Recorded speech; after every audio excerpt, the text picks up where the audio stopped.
Samantha, hey, how's the wedding prep going? The call came the day before the wedding from Jessica, a friend from my college days. Thanks, Jessica. Things are finally coming together.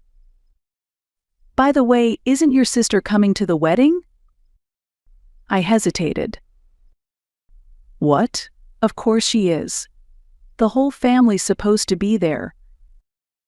Really? I could have sworn I saw a post this morning on Alexandra's Instagram. It looked like she was in Europe. Maybe I'm wrong? My heart started pounding. Hold on. Let me check. Samantha, it might be nothing. Could be a mix-up or something. Thanks for telling me, Jessica. I hung up and, with shaking hands, opened Alexandra's Instagram. The second I saw her latest post, my face was drained of blood. In the photo, Alexandra's children were smiling in front of a picturesque European street. The caption read, "Family trip to Europe.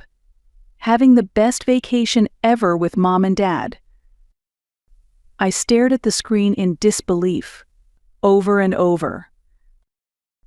The comments were full of local friends saying things like, "What a lovely trip," and "Enjoy your break."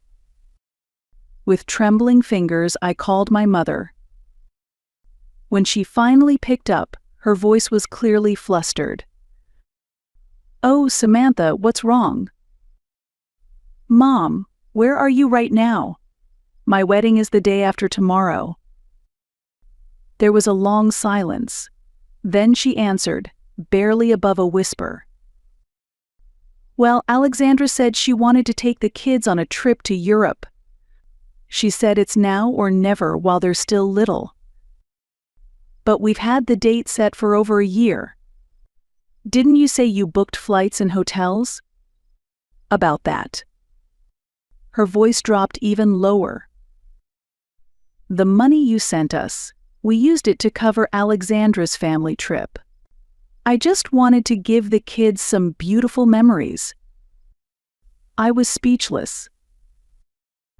The $20,000 I had saved from my own pocket to invite my family to my wedding had been used instead for their European vacation. "Mom, what about my wedding?" "I'm sorry, Samantha. But you have so many friends, don't you? You'll be fine without us. Honestly, the kids." I hung up.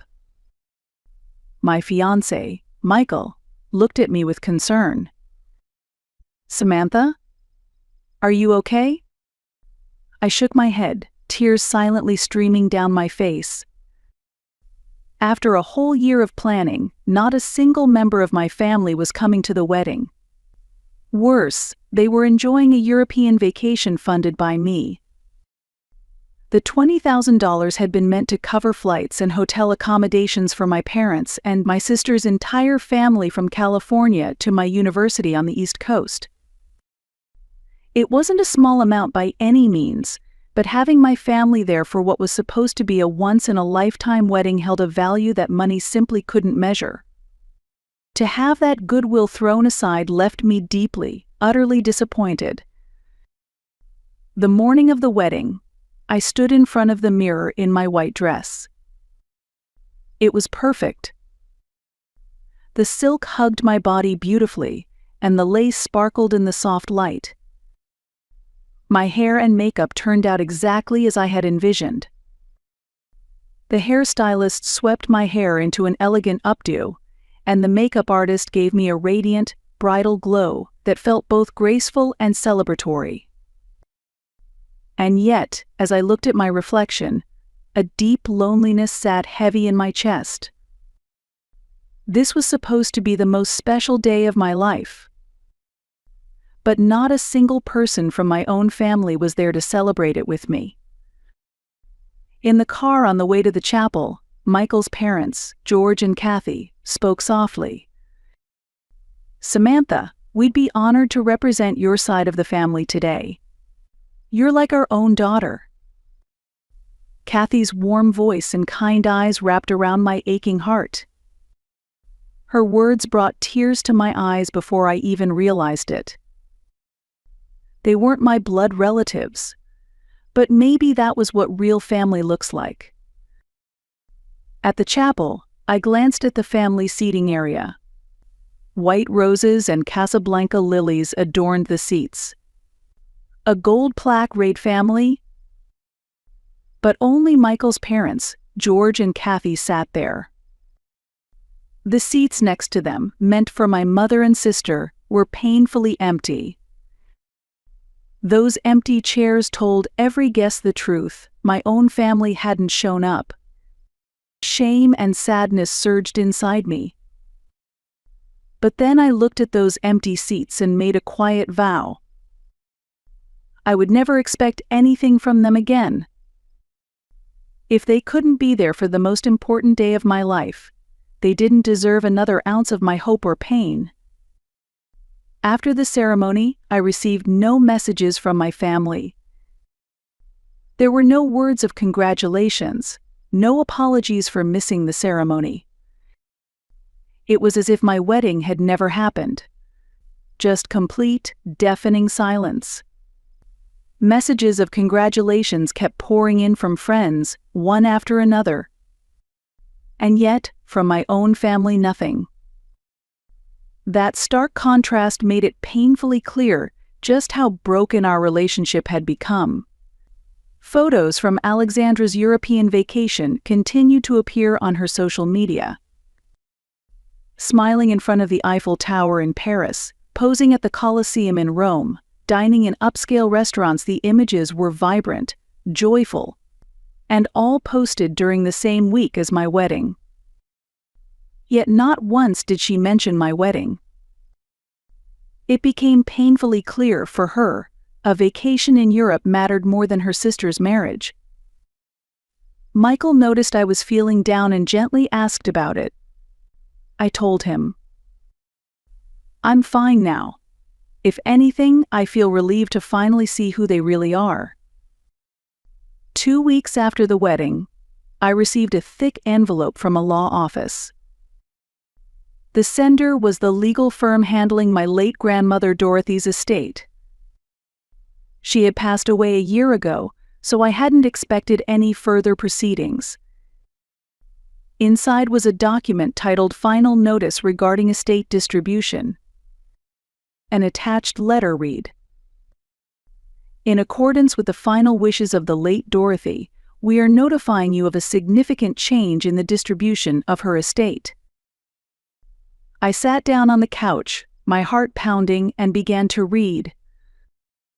Grandma Dorothy was a retired elementary school teacher who always believed that education could change lives.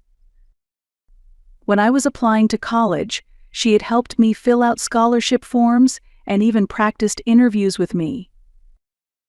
According to the document, she had left behind an estate worth $800,000. But that wasn't the biggest surprise.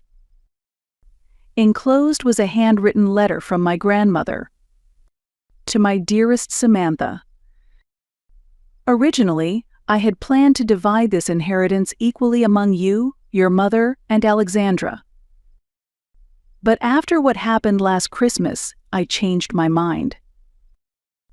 Do you remember when you talked about wanting to support children's education through a nonprofit, and your mother said, "Stop with the holier-than-thou act and focus on your real family"? That was the moment I knew. You're the only one who would truly use this money for good. So I've decided to leave the entire inheritance to you alone. As I read those words, the memory of that moment returned vividly. I had shared my dream of helping underprivileged children get access to education, and my mother had scoffed. "You can't even take care of your own family, and you're worried about strangers?" What shocked me even more was realizing they had already counted on receiving that inheritance. The day after Alexandra returned from her trip, my mother called me. It was perfectly timed. "Samantha, I wanted to talk to you about Grandma's estate." There was no trace of apology for missing the wedding. Her voice was full of anticipation. "Alexandra's thinking about remodeling our house into a two-family home. If we lived together, I could help with the kids, and she could open a salon in the house. You know she has her cosmetology license, right? We thought it would be a great idea to use some of Grandma's money for the renovation. Would you be willing to help out a bit?" As she spoke, all I could think of was how they had spent the $20,000 I gave them for my wedding trip on their vacation instead. And now, they were coming for the inheritance too. "Mom, did you read Grandma's will?" "What? No, not yet. The lawyer hasn't shown it to us. They keep saying it's complicated or that the documents aren't ready. But I remember your grandmother saying, 'There's something I want to leave to everyone before she moved to the retirement home.' And she had that big house and property. Remember? I even heard from someone that Grandma had more money than we thought. Anyway, we're supposed to split it 3 ways, right? Even if you keep most of it, surely you can share a little." I took a deep breath. "Mom, I received the will. Grandma left everything to me. It's in writing." There was a long pause. Then her voice exploded. "That's impossible. I'm her daughter. And Alexandra is her grandchild." She also left a letter explaining why. She said she changed her mind after seeing your reaction when I talked about starting a nonprofit organization for education. So your fake little charity act means your whole family has to be cut out. And just like that, I knew Grandma was right. Even then, my mother saw helping children as fake and selfish. After hanging up, I thought of something my grandmother once told me. She was gently holding my hand and said, "Real education isn't just about gaining knowledge. It's about growing a heart that wants to help others. When you can use what you've learned to lift someone else, that's when your learning is truly complete." At the time, I didn't fully grasp the depth of my grandmother's words, but now, their true meaning has become unmistakably clear. I made my decision. I would use her inheritance to establish a nonprofit organization called Learning for Tomorrow.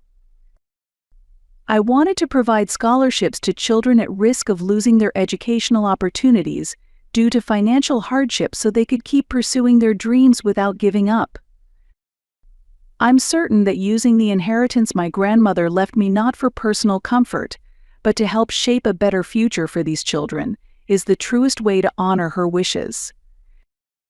With her spirit guiding me, I stepped into a new purpose.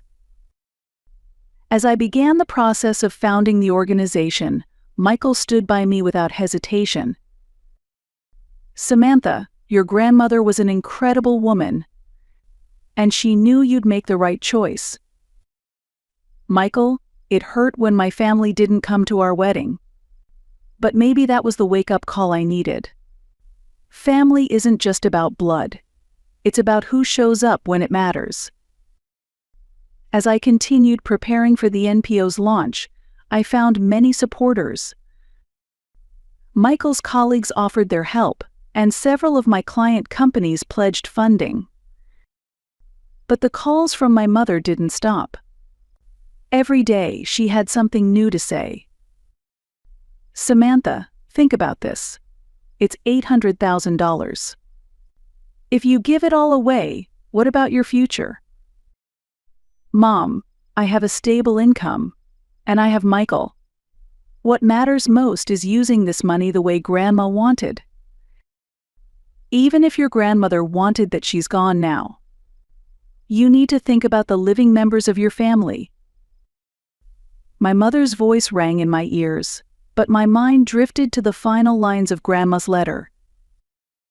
"Samantha, sometimes even with family, it's necessary to keep your distance. It's just as important to protect yourself from those who might take advantage of your kindness. I took a steady breath and responded. Mom, my decision is final. I'm going to use Grandma's inheritance exactly as she intended. If you go through with this, you're cutting yourself off from this family. Then so be it. When you chose a vacation over my wedding, you have already made your choice. After I hung up, I went straight to the law office and officially finalized the paperwork to launch my NPO. That evening, as Michael and I quietly shared dinner together, I felt peace for the first time in weeks. "Thank you, Grandma," I whispered silently. "Your legacy will help light the future for so many children." Signing the founding documents for Learning for Tomorrow, I felt like I had opened the door to a new life. I would no longer be swayed by my family's expectations or demands. From now on, I will live according to my own values. A month after Learning for Tomorrow was established, my peaceful days were shattered. It happened on an ordinary morning, as I was sipping coffee and scrolling through social media. On Facebook, a post from my mother immediately caught my eye. She had uploaded a photo from my college graduation and written a long caption beneath it. "To all my friends, I want to share something painful. My daughter Samantha has taken my late mother's $800,000 inheritance all for herself. Money that should have been shared among family is now being poured into her selfish charity. I take full responsibility for raising a daughter who values strangers over her own blood. We now have to give up on the hope of renovating our home or saving for our grandchildren's education. Please understand the heartbreak of a mother whose child has forgotten her duty to family." I froze, staring at the screen. The post already had over 30 likes and dozens of comments. Most of them were sympathetic toward my mother. What a terrible daughter. Family should come first.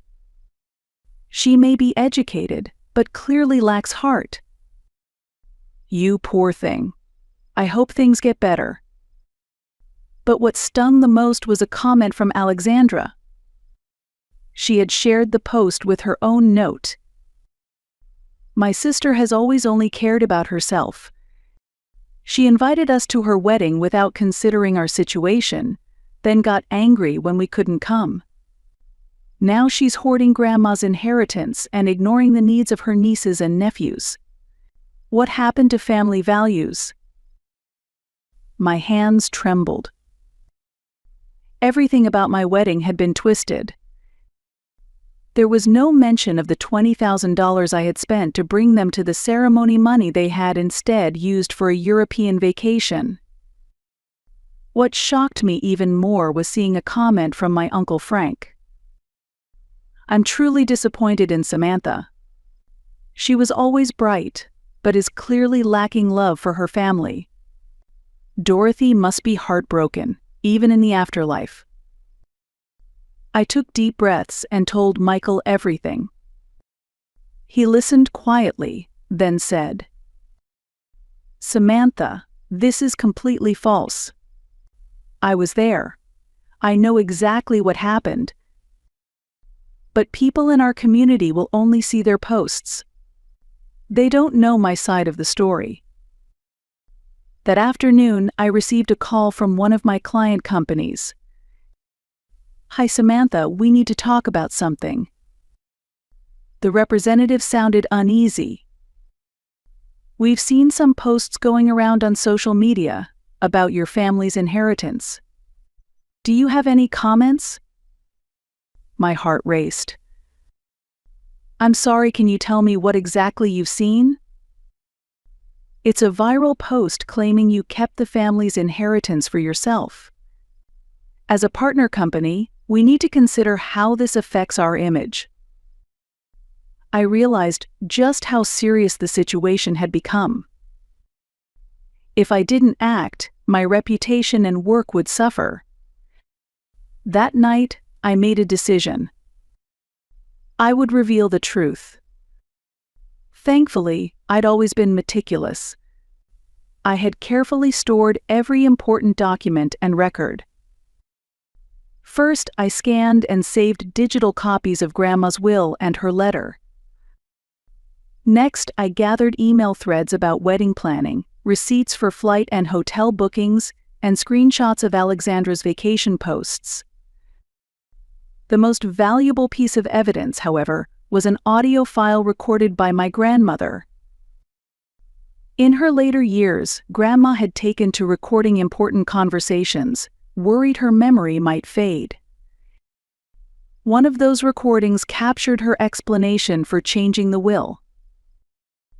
I leave my entire estate to my granddaughter Samantha, because she alone understands the true value of education and is willing to act on behalf of those in need. My daughter mocked Samantha's intentions, calling them phony charity work. If helping others makes me a hypocrite, then I'm proud to be one. The next morning, I wrote a detailed post on my own Facebook page. Regarding the statements circulating from my family, I'd like to share the actual facts. I laid out the timeline clearly. I included proof that I had spent $20,000 inviting my family to my wedding and that they had instead chosen to use that money for a vacation. I shared images of the will, the letter, and excerpts from the audio file. I also introduced Learning for Tomorrow and posted thank you notes from the children we'd already been able to support. At the end of the post, I wrote, "Love for family and healthy boundaries are not mutually exclusive. Even when tied by blood, I choose not to stay in relationships that only seek to exploit me. My grandmother's inheritance will be used exactly as she intended to support the future of children in need. This is my final decision." Within minutes, the responses started pouring in. The first comment came from the mother of one of the high school students we'd helped through the nonprofit. "Thanks to you, Samantha, my son didn't have to give up on his dream of going to college. We're truly grateful. I know that sometimes even family won't understand. But what you're doing is giving hope to so many others." Messages like this began to pour in from Michael's university colleagues, from my client contacts. "We're glad the truth came out. We trust your integrity and everything you've built. We've seen the reports from your NPO. The results are inspiring. You have our full support." Even people from the community who had seen my mother's post began commenting. Many had already suspected something wasn't right. I remember how proud Dorothy was of Samantha. Knowing what we know now, the will makes perfect sense. I had no idea about the wedding. I was told the family just couldn't make it. This changes everything. As my post continued to spread, the narrative flipped. Criticism toward my mother and sister began to grow. What kind of mother twists the truth and paints her daughter as the villain? They used Samantha's wedding money for a vacation, and now they want the inheritance too? Shameful. That evening, my phone rang. It was my mother. Her voice trembled. "Samantha, please take the post down. I can't handle the way people are looking at me. You're the one who posted first. All I did was tell the truth. I didn't think it would turn into all this. Did you not think when you ruined my wedding and when you demanded the inheritance?" After a long silence, she spoke again, softly. "If I stop contacting you, will you delete it?" I answered quietly. "Honestly, Mom, that sounds like the best thing for both of us." I ended the call. Then I sat beside Michael on the couch and looked out the window, where the sky was streaked with sunset. I think this is the moment my new life truly begins. You did the right thing, Samantha. The truth always comes out. That night, I received thank you messages from children we were supporting through the NPO. They had seen my post and reached out to share how much the help meant to them. I looked at my grandmother's photo on the bookshelf and whispered, "Grandma, am I doing the right thing?" And in my heart, I could almost hear her gentle voice. "You've done well, Samantha. Now, go live your life freely and fully." From that night on, a new chapter began. The online chaos slowly faded, and learning for tomorrow found its footing. Michael and I grew even closer as we built our life together. 6 months after our wedding, we decided to move into a new home. We found a small but charming house in a quiet neighborhood, just 20 minutes from Michael's university. In the garden stood an old tree, and the neighbors told us it would bloom beautifully in spring. "Let's start our next chapter here," Michael said, as we walked through the front door. For the first time, I felt what it truly meant to build a family. During our move, Michael's parents, George and Kathy, came to help. Both were retired teachers, he in math, she in English, and still active in book clubs and tutoring programs. They were people who radiated love for education. "Samantha, this house suits you both perfectly," Kathy said, gazing out the kitchen window into the garden. "I can already picture your kids playing under that tree someday."